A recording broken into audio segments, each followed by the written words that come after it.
我想见你。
Zen's second year of Music Hills.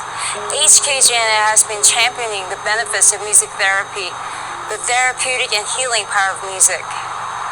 We're thrilled to have great experts around the globe: Korea, Germany, Australia, and Hong Kong. We hope you could gain great knowledge and insights from our wonderful experts. Music has healed my life. This is such an important and meaningful series for me. I hope music could change and bless your life. Thank you so much. 안녕하세요. Hello everyone. I'm Yi Young-ho, the director of Korean Cultural Center in Hong Kong. It's a great honor for me to deliver this congratulatory message for Music Heals. HKGNA presents the global live stream music therapy program Music Heals, together with world-renowned experts including Dr. Lee Jin-hyung from Korea. I believe it reaches audience from all over the world to advance the public awareness of music therapy. There is a well-known saying in Korea, 일체유심조, which means everything depends on the state of our mind. That is to say, in the same situation, things can be perceived differently, depending on how we are feeling. I sincerely hope that every one of you who may be going through hard times can find some inner peace from this program.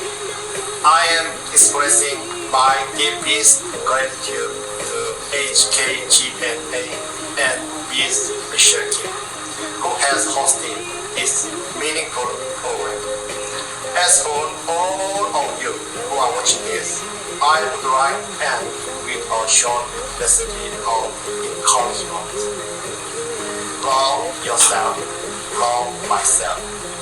Thank you.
Hello! It is my great honor to present to all of you as a part of this wonderful series, Music Heals. First, I would like to thank the director Michelle Kim and all the staff members of Hong Kong Generation Next Arts for inviting me and making this event possible. Also, I would like to express a sincere appreciation to the Korean Consulate General and the Korean Cultural Center in Hong Kong for supporting this event. I would like to open this presentation with a song called Don't Worry and Sing With Me. This song is my invitation to you to join me in singing whatever part that comes natural to you. You can tap your toes, snap your fingers, or do a simple big boxing, something like doom, ch, doom, doom, ch, doom. Okay? So, let's get ready.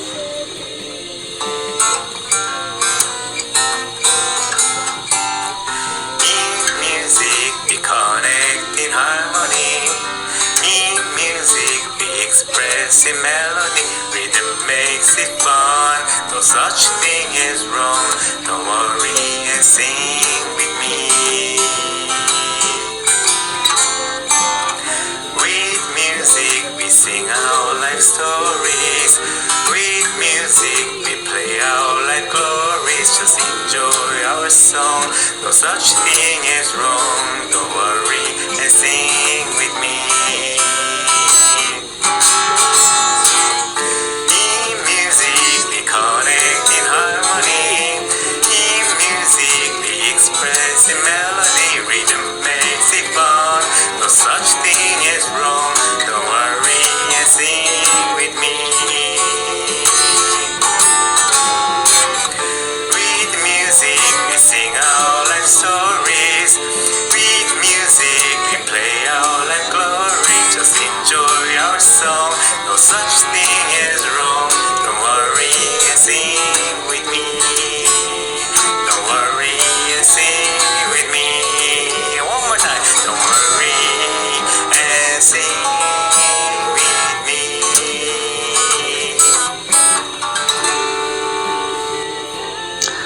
Well, I'm not sure how you felt, but it was great for me to start this session with a song and also express what I think about music, what music does to us, and what kind of impact it has to us. Okay, so the topic of my presentation is music heals and comforts at the end of life. Some of you may think why I chose such a gloomy topic for such a pleasant event. I chose this topic because it eventually applies to all of us.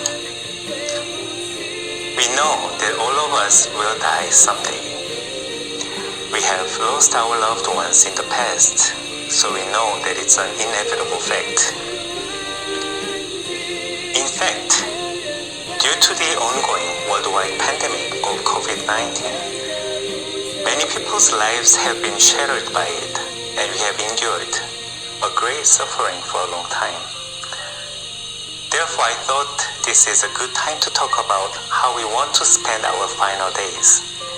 In addition, I wanted to invite you to think about how we want our loved ones to spend their final period of life and how we want to spend their time with them.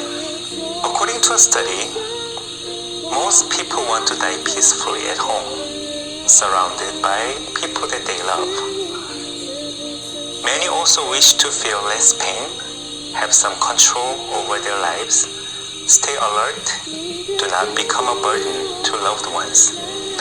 But at the same time, they want to be taken care of. But the most important question is not how we want to die. It is how do we want to live the final days. So in terms of how to live, many of us say at the end, quality is more important than quantity of life.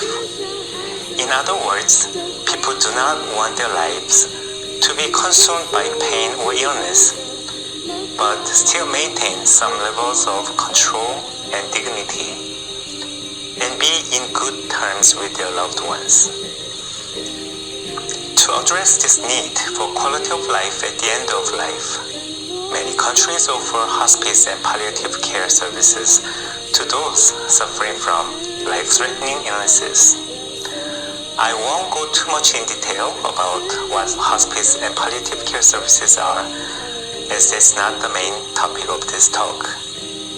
Briefly speaking, hospice and palliative care is a separate specialty area in medicine which aim to provide holistic, active, and total care to patients and their families affected by a life-threatening condition.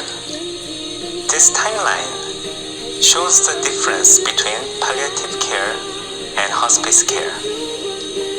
Palliative care can start when a life-threatening illness is diagnosed, as patients and their families need to work through complicated issues throughout the disease. So it's available to patients receiving curative treatment as well as those facing terminal illness. When a cure is no longer possible, hospice care takes over to provide a holistic care to support patients and family through their end-of-life journey. Both shares the same philosophy of providing quality of life care with compassionately and respectfully attending to the unique needs of each patient. Some goals related to hospice and palliative care are to assist with symptom management,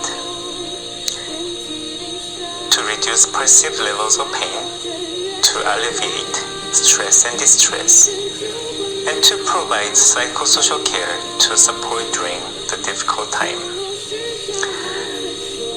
Because hospice and palliative care takes a multidimensional approach, a team of professionals work together to provide the best cure possible. This interdisciplinary team often include, but not limited to, doctors, nurses, chaplains, social workers, psychologists, speech, physical, occupational therapists, and creative arts therapists like art and music therapists. Here is a beautiful photograph of an actual music therapist working with hospice and palliative care patient. Then, we need to discuss why do hospice and palliative care patients need psychosocial care, and also why music therapy. Here is a clip of documentary that aired on MBC, a South Korean broadcasting company, back in May of 2007. Let's watch it together. 처음이자 마지막이 될지도 모를 가족 사진. 소윤이가 태어나면서 32살 엄마는 사망 선고를 받았다. 사랑하는 사람과 결혼해 기다리던 아기를 가졌다. 행복했다. 하지만 임신 기간 내내 참기 힘든 고통이 계속됐고 아기 낳은 다음 날 엄마는 위암 말기 진단을 받았다. 그때 3개월이래요 저는. 그럼 어떡하라고요. 나 죽는 방법도 모르고 왜 죽어야 되는지도 몰라. 내가 이때까지 고통만 받고 1년 동안 그렇게 힘들게 지냈는데 이제 3개월 동안 죽는데요.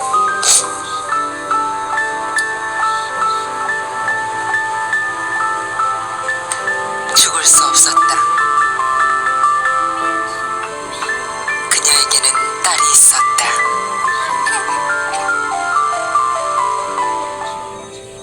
하루 걸러 한 번씩 하던 구토가 점점 잦아졌다.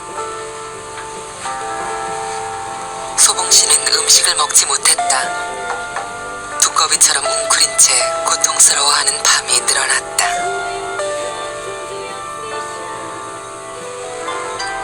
5살에 아빠와 사별하고 장녀로 엄마를 도우면서 자란 소봉 씨. 재문 씨는 소봉 씨에게 완벽한 가정을 선물하고 싶었다.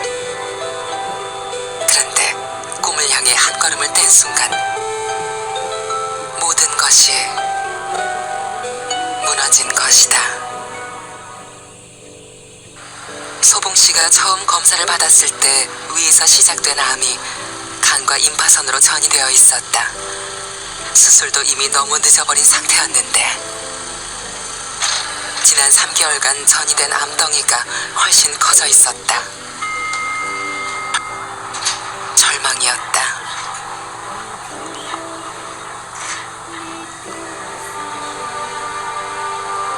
지금 누가 누구를 위로할 수 있을까?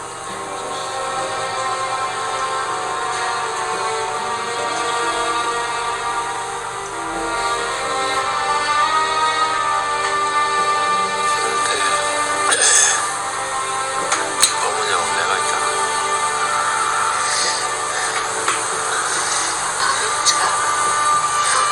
많이 힘들겠지만 그런 말이 안 통할까? 또 힘들면 힘들다 그러고 속에 있는 거 좀 풀고 다시 울어. 나는 정말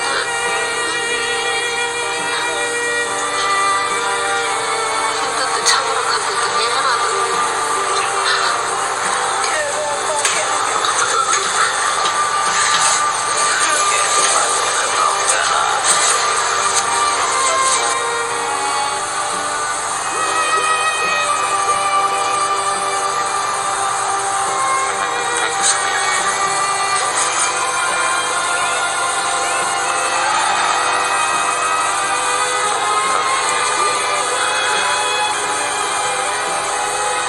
다시 할 수 있다.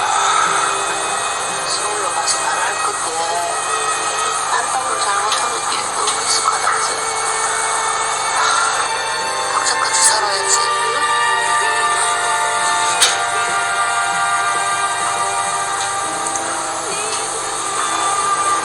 자기 처음 만났을 때보다 지금 소희 엄마 내가 더 많이 사랑하니까 넘기면 안 돼.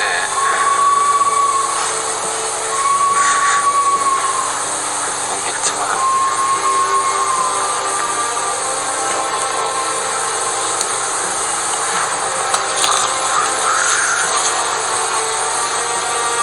맞다. 엄마한테 얘기해.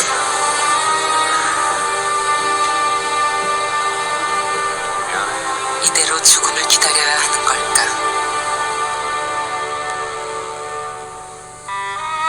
희망은 지금 어디에 있을까?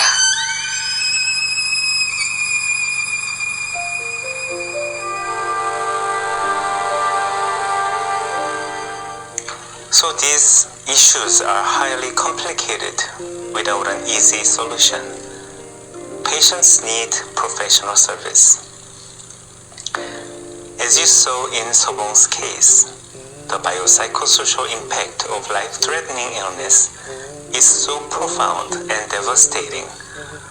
Without a professional care, the process of end of life can be traumatic for patients and their loved ones. Furthermore, due to the cultural issues, the topic of death and dying can really terrify some people, and it's difficult for them to openly talk about and process their feelings, strong emotions, thoughts, end-of-life wishes, and so forth. Some people fear that once they talk about death, it means that they have given up and that there is no more hope. Therefore, patients and their families need professional help to deal with these issues. Now let's talk about why music then. This quote, "Music is a biopsychosocial phenomenon," means that music can directly impact our body, our mind, and relationship with others. As a matter of fact, we have numerous research evidence that support this claim. Music has been found to be effective in impacting physical features such as heart rate, respiration rate, and blood pressure levels. After receiving music therapy interventions, patients showed significantly decreased levels of anxiety, depression, pain perception and fatigue, and even the amount of anesthetics and analgesics.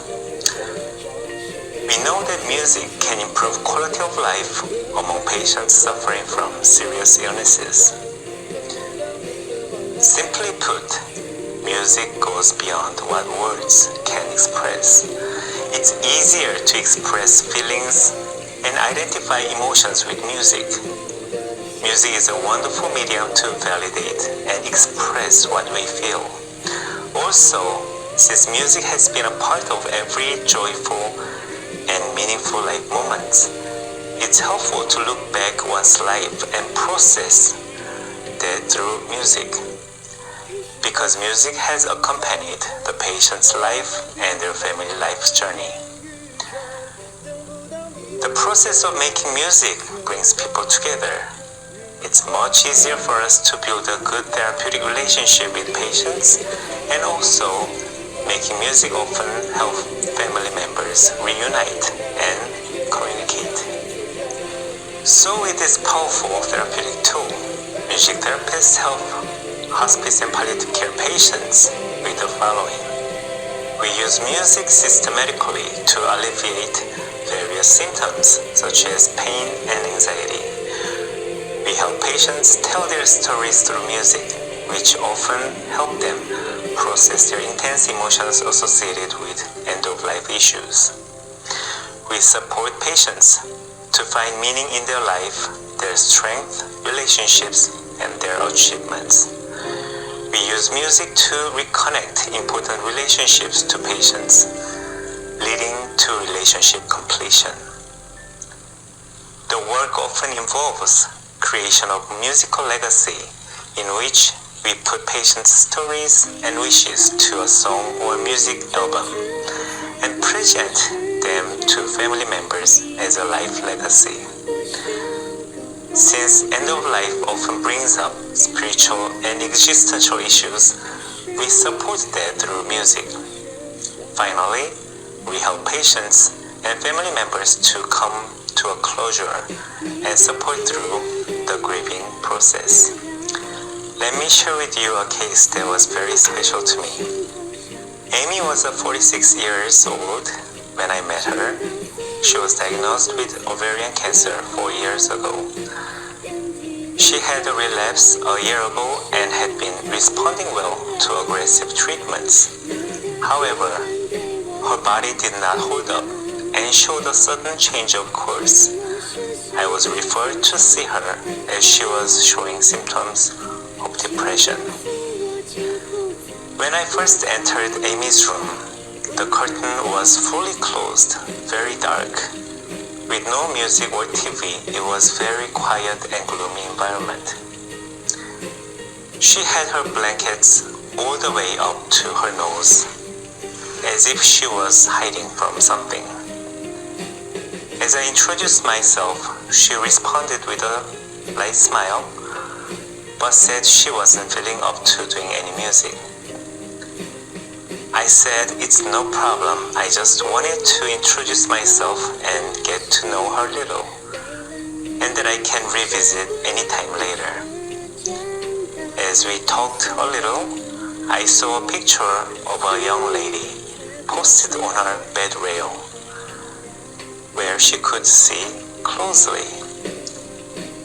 I said something in the lines of, "Oh, she must be very special to you, having the picture so close by." Suddenly, she showed a spark in her eyes and started talking about her beautiful daughter, Tara. As Amy was so enthusiastic about talking about Tara, I started to jot down points that she shared on a notepad. Later, she told me that the reason she was so depressed lately was because she sensed that she might not make it to Tara's wedding, which was only a couple months away. I suggested we write a song together for Tara, and she said, "We? No, you." Since she gave me plenty of contents that I can use for writing lyrics, I asked her what her preference would be for the style and tempo of the song to be written, and promised that I will return with a special song for Tara. Here it is. Let's listen.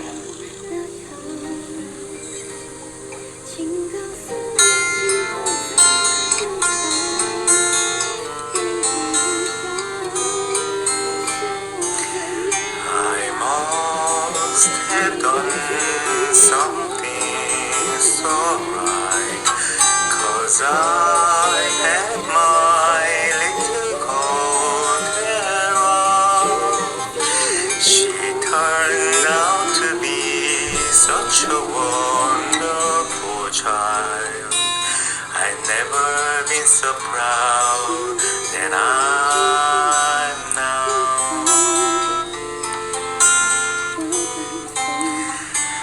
I must have done something so right, 'cause I had my pumpkin Tara. You make sunshine that shine so bright, even if it is like a cloudy.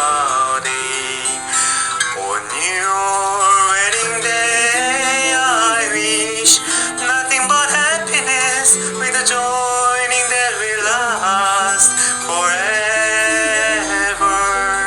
You will always be in my heart forevermore, all the days of your life together.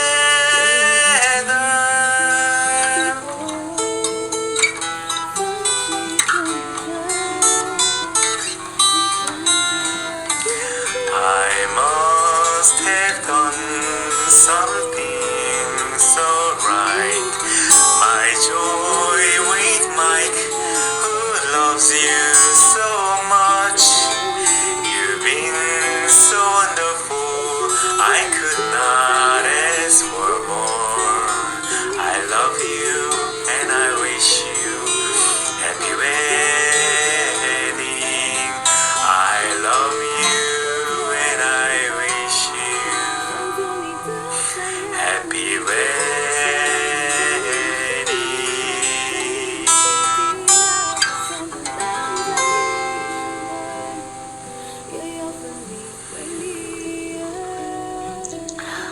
When I returned to Amy's room with the song a couple days later, she was very eager to hear it, showing the brightest smiles and lively look.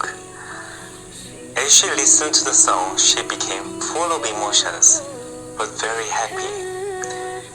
She expressed how happy she was with the song, and that she couldn't wait to have Tara listen to it.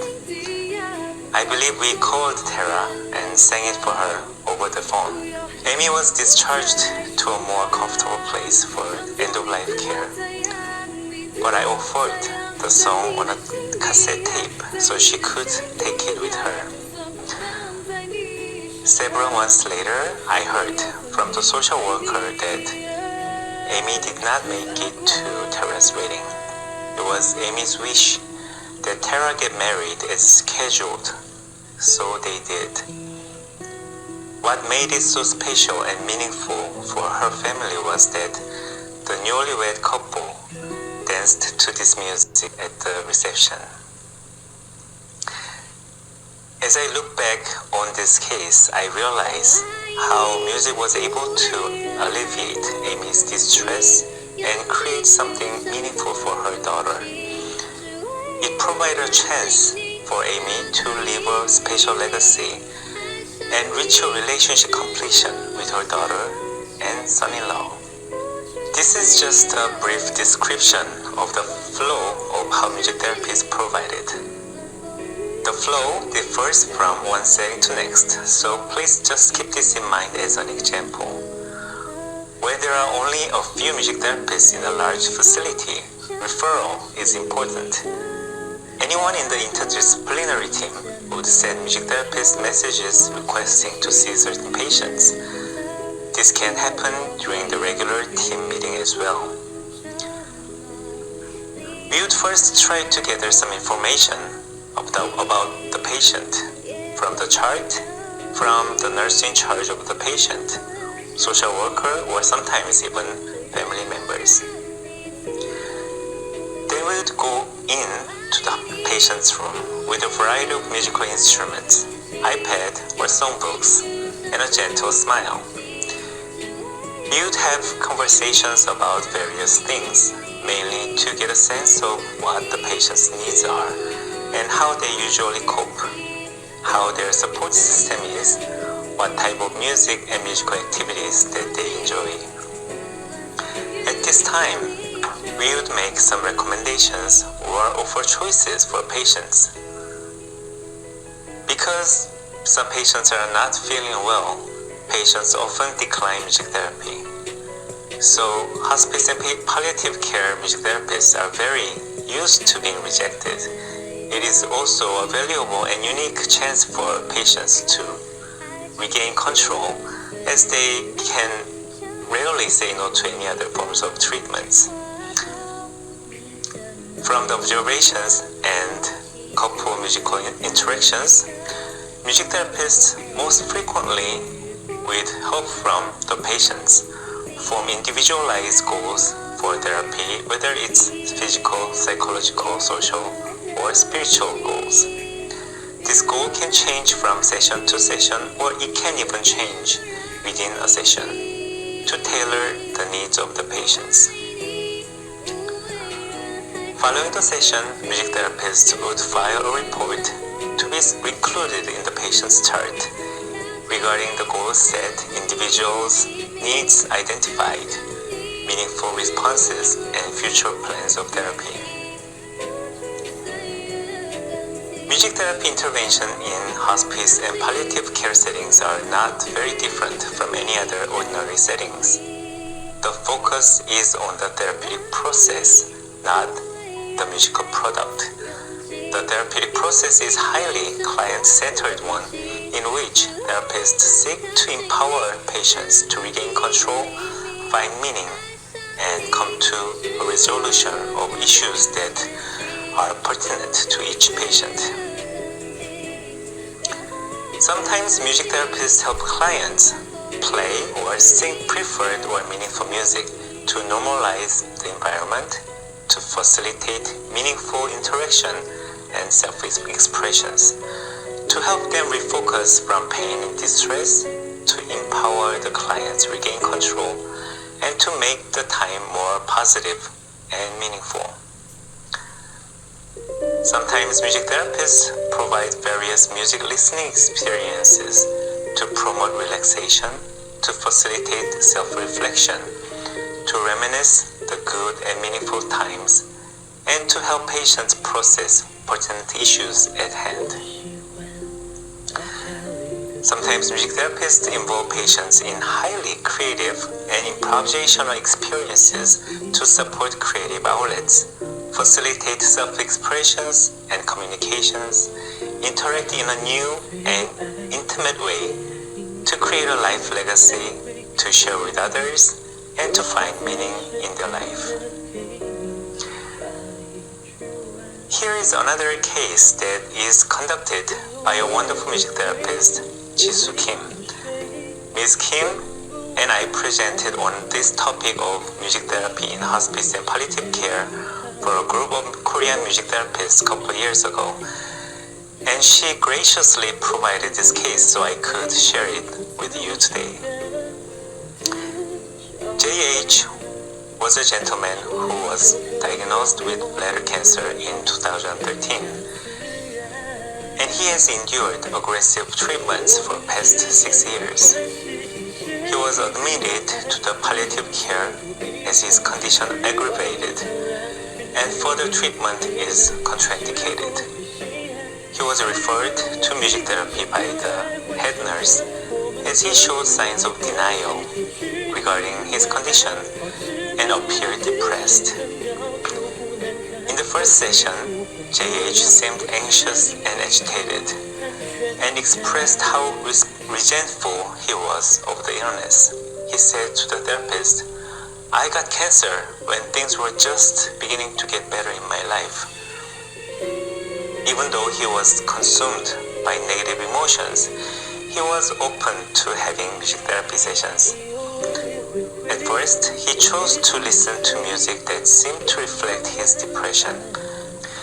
Listening to such music made him emotional, as his eyes often got teary. During a couple more sessions, he showed interest in creating his own songs, showing his desire to express his wishes and thoughts to his children.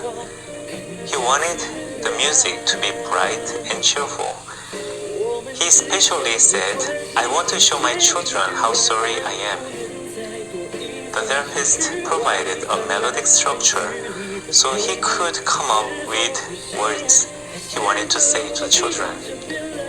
Every time this structure started with the phrase, "Do you remember?" As he listened to this structure for the first time, he says, "This is fine, it's good. Let's take a listen."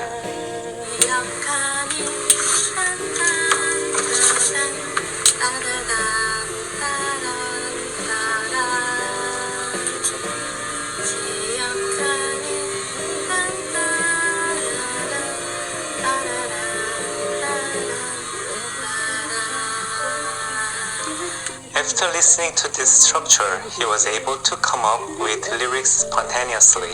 He used a notepad to jot down his ideas and carefully selected positive shared memories with his children. He also expressed his wishes, what he wanted for their future lives together. This session was very meaningful as he began to find positive sides of his life. He also became more stable and comfortable. After completing this song, he said, "I'm asking for their forgiveness through this song." They decided to record the song together, and he practiced it hard. Although he wasn't happy with how he was not able to sing well like before, but he still tried his very best. Here is a short video of them practicing before recording the song.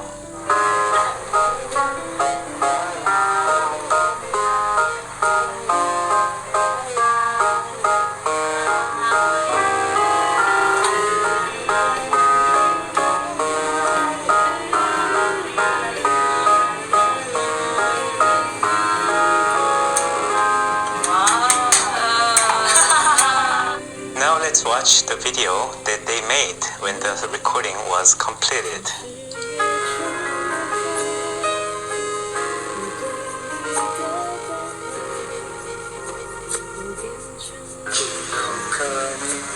어렸을 때 아빠와 함께 살던 기억하니 손수지는 너희를 예만들었던 기억하니 아빠 앞에 짜장면 옆에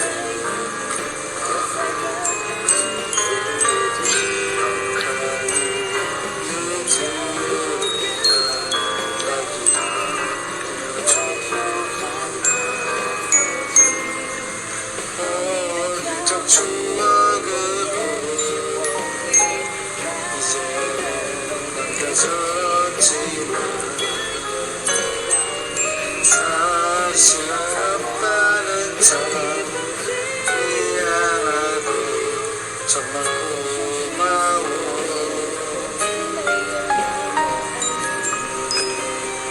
정말 널 잘해주지 못해서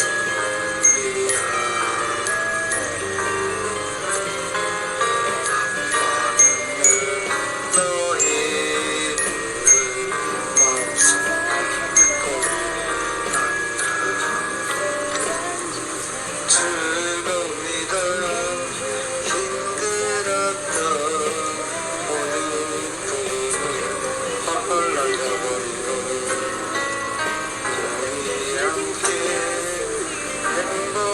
난 세상을 바라보니 어떻겠니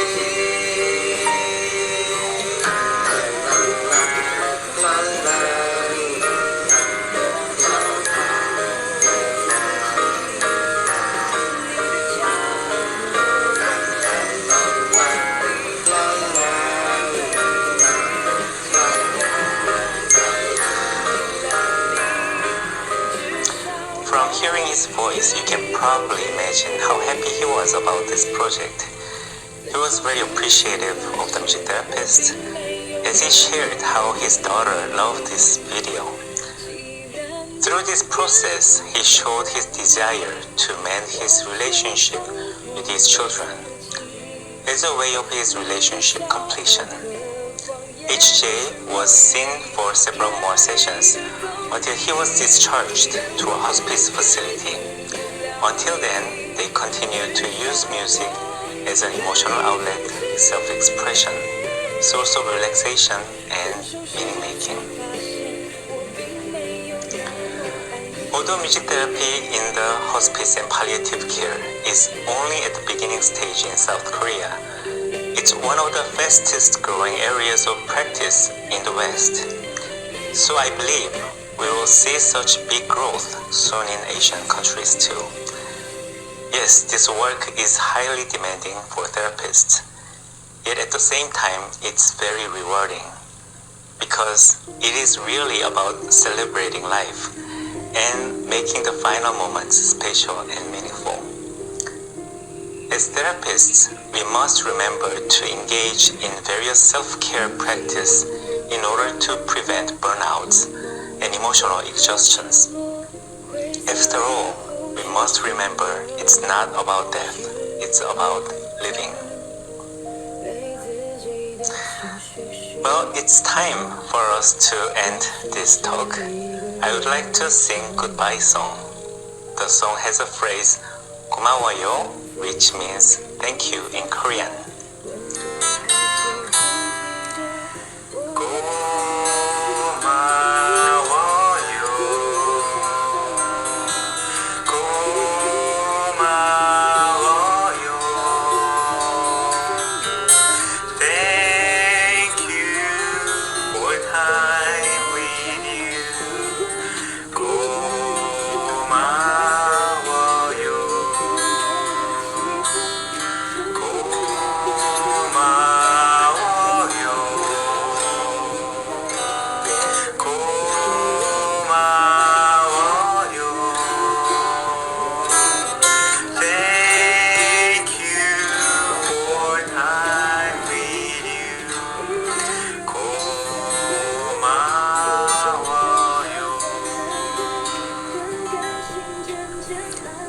Thank you for the time, and I hope you had some connection and meaningful time as well, reflecting on this talk.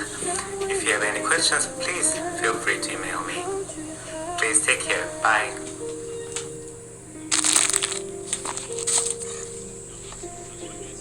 야,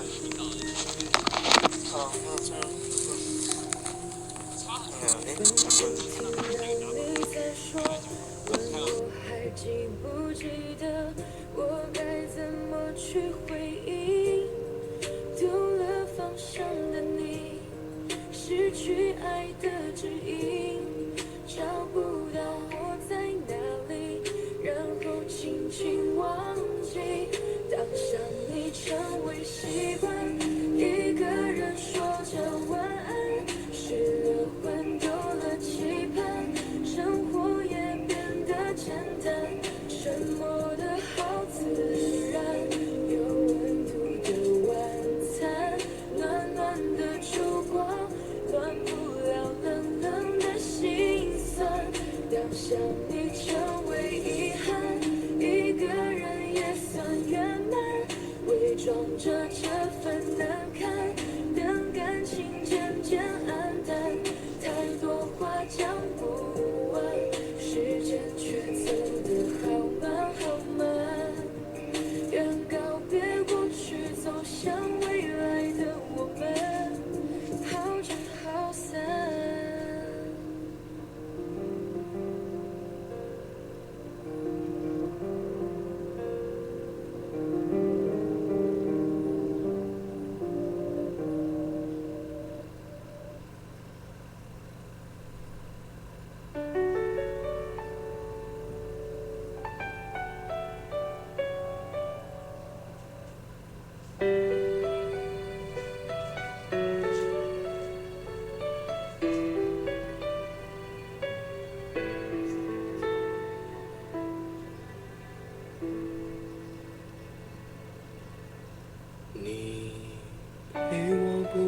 蝉响，越过城市喧嚣，歌声还在游走，你榴花般的双眸，不见你的温柔，丢失花间欢笑，岁月无法停留，流云的等候。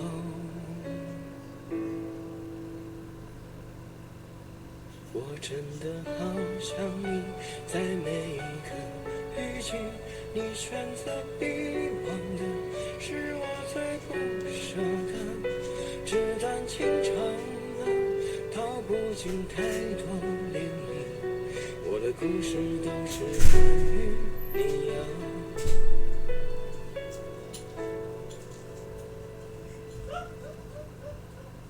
怎么会爱上了他，并决定跟他回家，放弃了我的所有，我的一切无所谓。这段情长啊，诉不完当时年少，我的故事还是关于你呀。